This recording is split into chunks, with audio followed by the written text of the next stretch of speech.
Bienvenidos. Hoy vamos a desarrollar un debate donde se discutirá la participación política de los grupos étnicos en Colombia. Para esto hemos invitado a 6 panelistas quienes nos van a dar su opinión sobre este tema. En primera instancia tenemos a Iván Cepeda, congresista del Polo Democrático. Seguido a esto tenemos a Lucebelis Casama, quien es senador del partido MAIS y líder de la comunidad de Embera. También tenemos a Alejandro Magaldi, quien es abogado especializado en Derecho Constitucional, a Gil Barecade, líder de la comunidad chorrera en el Amazonas, a Nelson Espinosa, abogado especializado en Derecho Penal, y a Giovanni Moreno, abogado penalista de especialización en Derecho Constitucional. Aquí empieza nuestro debate. Con la creación de las 7 curules en el Congreso de la Constituyente del 91 se pretendía garantizar que los grupos minoritarios e históricamente excluidos de la participación política del país tuvieran una voz y una participación. A partir de ese momento se produjo un cambio sustancial, pues el Estado aceptó incluir la multiplicidad de comunidades y formas de vida en la política. Para dar inicio a este debate, esta primera pregunta va enfocada a las personas que están en contra. ¿Por qué no está de acuerdo con la participación política indígena en Colombia? Con relación a la participación de los indígenas en el poder legislativo y en todos los poderes de un Estado, en un Estado que se precie de democrático, las minorías deben estar participando y estar representadas en las esferas de los poderes. Sin embargo, lo que resulta como punto de inflexión indiscutible es la manera como se están exacerbando los derechos de ciertas minorías, incluidos los indígenas, en donde los mecanismos de participación y representación no demandan un mayor esfuerzo de esas comunidades para ingresar o accesar a los poderes del Estado. Me refiero concretamente a que los mecanismos de elección son supremamente menores respecto de la demás población. Entiéndase, por ejemplo, que quien pretenda participar e ingresar al poder legislativo demanda de un número importante de sufragios, esfuerzos económicos, esfuerzos de logística, y contrario a ello, los indígenas están accesando a estos poderes o a esta representación sin mayores esfuerzos, con unos estándares bajos, lo que es cuestionable desde el punto de vista del principio de la igualdad o de la equidad de referencia en materia de participación. Las comunidades indígenas han venido inclusive abrogándose y creando mecanismos de derechos que desequilibran al resto de la población so capa o so pretexto de su condición de sectores minoritarios y de sectores que en la historia fueron desprotegidos. En una sociedad que se considere estar estructurando una sociedad igualitaria, pues es menester que, si bien es cierto la protección de las minorías es relevante, ello no significa que ese derecho se pueda ganar sobre la base del menor esfuerzo, sobre la base del no compromiso, violando también el principio del equilibrio y de los mecanismos de participación. Eso sería básicamente lo cuestionable y lo que habría que entrar a revisar en relación con la participación y representación en el poder legislativo por parte de las comunidades indígenas. Estoy de acuerdo porque es una apertura democrática del Congreso de la República que acoge a todas las minorías, ya sean los indígenas o negritudes, y debe existir una conformación pluralista en la democracia dentro de la rama legislativa. Sin embargo, me parece que el equilibrio en este caso se rompe, ya que estas minorías tienen la posibilidad de regirse por sus propias leyes, sin tener en cuenta las nacionales que ejercen sobre el territorio colombiano. Yo creo que la participación se puede ver bien parcializada o desinteresada al momento de tomar las decisiones que pueden afectar a nuestro país. Ahora vamos a escuchar la contraparte. ¿Por qué está usted de acuerdo con la participación política indígena en Colombia? Por supuesto. La nacionalidad nuestra tiene algunos pilares esenciales yo creo que en el mundo rural esos pilares de nuestra nacionalidad son las comunidades y pueblos indígenas, las comunidades afrodescendientes y las comunidades campesinas. Los indígenas son los habitantes, hasta donde sabemos, más antiguos de estas tierras. Tienen un saber ancestral, milenario. Como un acto que permite la expresión de los indígenas en el Congreso y como parte del ejercicio de la democracia, sí.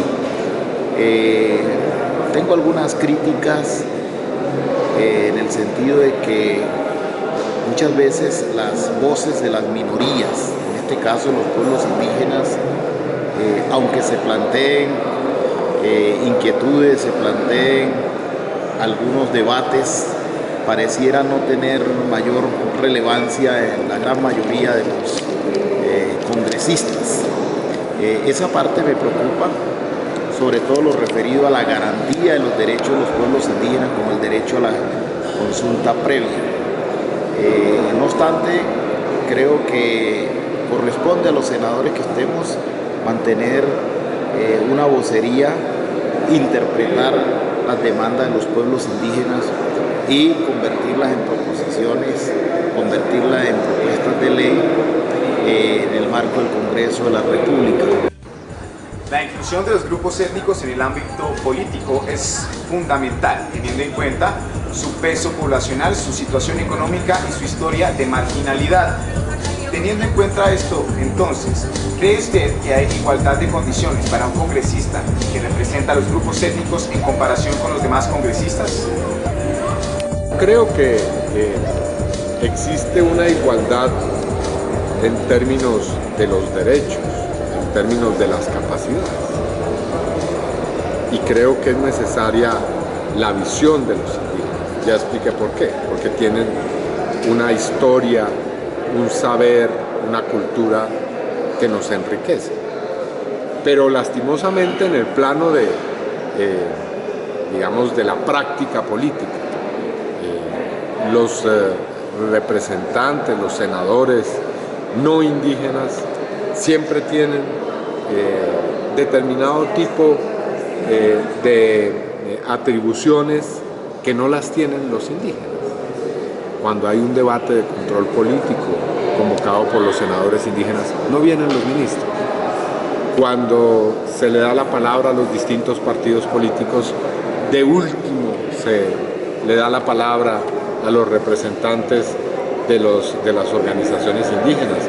Cuando se está en una discusión, se tiene en cuenta en primer lugar las posiciones de los partidos políticos mayoritarios y regularmente se ignora esa visión y esa participación. Ahora, los representantes de los pueblos indígenas se han hecho escuchar en el Congreso y debieran ser más escuchados y respetados. Somos senadores todos, pero a veces yo diría que aquí se aplica el concepto de mayoría, se aplica en muchas de las cosas, en muchos de los debates, no tenemos las mismas garantías y esa es una cosa que hemos exigido, que haya garantías para que en los debates se pueda intervenir, se pueda escuchar también nuestras proposiciones y que se escuche sobre todo a través nuestro y las demandas y el querer de los pueblos indígenas, porque esta misma reforma que estamos votando hoy no ha sido consultada, cuando ya en el 2009 fue declarada inexequible todos los artículos referidos a temas indígenas, cuando ya en este mismo Congreso en periodos pasados han sido declaradas inexequibles algunas leyes, como la Ley de Desarrollo Rural, como el Plan de Desarrollo 2010-2014. Y uno ve que no hay voluntad de cambiar esa actitud de los congresistas y del gobierno. Siempre las leyes se llevan a discusión, se aprueban sin ser consultadas cuando hay un derecho fundamental a la consulta previa de los pueblos indígenas, de todos los grupos étnicos de este país. Esta reforma corre el riesgo de ser, corre el riesgo de que la declaren inasequible en lo atinente a todos esos temas que tienen que ver con indígenas, dado que no se ha consultado. Cuando lo hemos insistido, habilítense los mecanismos para que se consulte y se concerte unas proposiciones para que la reforma sea completa y de una vez por todas lo referido a los pueblos indígenas quede claramente. Pues la verdad sí hay igualdad de oportunidades, pero bajo la jurisdicción especial que los acoge. Yo creo que los regímenes especiales entonces que ellos pueden entrar a competir como los demás congresistas, sino que compiten entre los indígenas y las negritudes para ver cuál se hace merecedor de las curules. Aún así, creo que hablar de igualdad cuando se está trabajando en condiciones especiales no tiene para nada sentido, porque son una jurisdicción especial y están acogidos bajo normas especiales, por lo que no debe existir igualdad. O si no, ellos serían escogidos al igual que los demás congresistas. Continuando con la siguiente parte de nuestro debate. En las pasadas elecciones del 9 de marzo vimos que de 268 curules, solo 7 corresponden a las minorías étnicas, siendo este el 2,6% del total. La pregunta es, ¿por qué la representación en el Congreso no guarda relación con la presencia poblacional en el país? Lo que pasa es que creo que falta mayor parte, debiera ampliarse el número, no solo de los indígenas, sino de los afrocolombianos en el Congreso de la República. Aquí se funciona por bancada, nosotros siempre vamos a seguir siendo una minoría. El gran problema es que los temas indígenas son vistos como un obstáculo, como un problema por la gran mayoría, por muchos de los congresistas y yo diría también por parte del gobierno nacional. Por eso siempre los temas indígenas, para que se pueda legislar sobre ellos o definir programas, tienen que hacerse bajo la presión, movilizaciones. Y el ejemplo más claro es que en la Constitución del 91 se reconoció la autonomía administrativa, política, fiscal. Es una pregunta que es difícil de responderla porque realmente hasta ahora no hay un consenso nacional, no hay un consenso de los pueblos establecidos en Colombia, no hay como esa respuesta, pero como somos puntos diferentes, realmente lo que acabo de decir, si alguien va a representar a alguien, tiene que tener el consenso no de las mayorías, de todos. Entonces, si miramos en el sentido y dándole pues lo legal que hay, pues uno se atreve a decir que sí, pero desde el principio cultural no, porque es que no ha habido, por una parte no, para ser representante como senador o cualquiera de los espacios que se den, la lógica que hay para esta designación no es la propia, no es la aceptada para nosotros. Debería ser no distinta, sino propia, para designar a quien se pueda representar. Que las cosas de pronto no se estén dando y que se tiene que llegar allá, es lo que apuntamos. Eso no quiere decir que desconocemos, sin querer decir que desconocemos los que actualmente están. No lo desconocemos, que hace falta mecanismos para garantizar. En mi opinión, pienso que ellos han obtenido esa representación política porque con la Constituyente del 91 se les dio voz y participación política, pero obviamente con unas condiciones especiales. Así que, acorde a esas condiciones, a ellos se les garantiza oportunidades en el ámbito político del país. Han habido muchos proyectos para la inclusión de los indígenas en Colombia. La siguiente pregunta es, ¿por qué de 47 proyectos de ley de iniciativa indígena propuestos desde 1998 solo ha habido uno aceptado?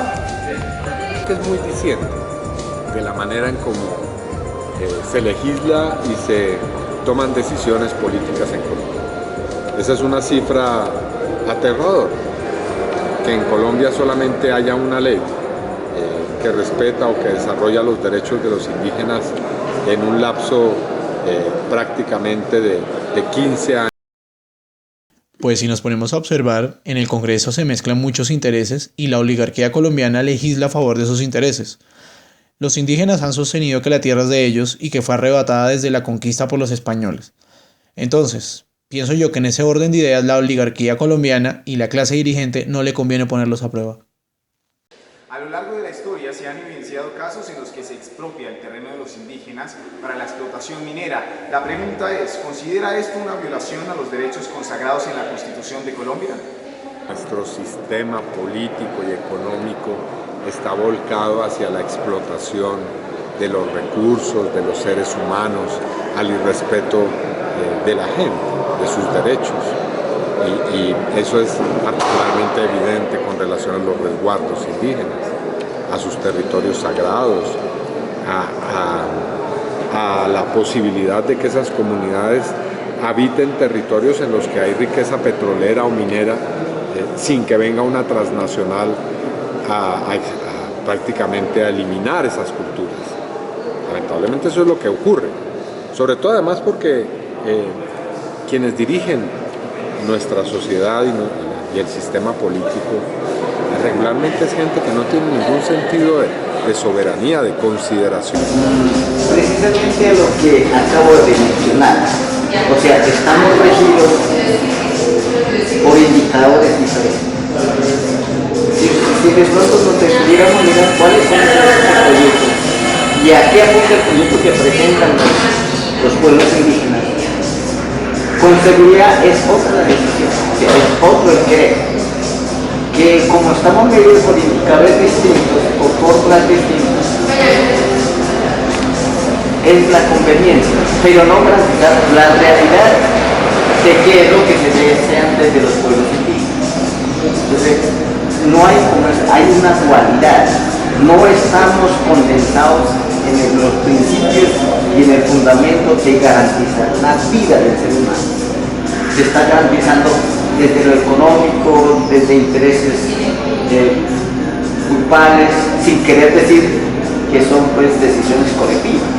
Entonces cuando prima decisiones unilaterales y de bloques y de votaciones, pasa esto, porque lo que debía ser es que es una decisión de consenso, que es otro tipo de decisiones. Entonces, por eso, como no hay consenso, hay explotación, no van a pasar con muchas decisiones, así sea importante. Lo que pasa es que la Constitución es muy clara con cuáles son las zonas de reserva forestal y cuáles son las zonas especiales de los indígenas.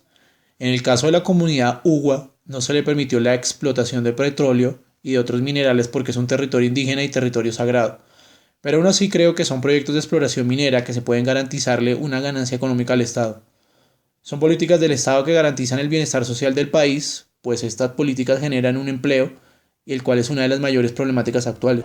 Aunque la presencia de los indígenas en la política se ha representado como un signo de inclusión y de igualdad, este no ha tenido un cambio significativo, ¿no? Que no hay un cambio diferencial en la sociedad. De esta forma concluimos que en Colombia sí se puede hablar de una discriminación política hacia la población indígena.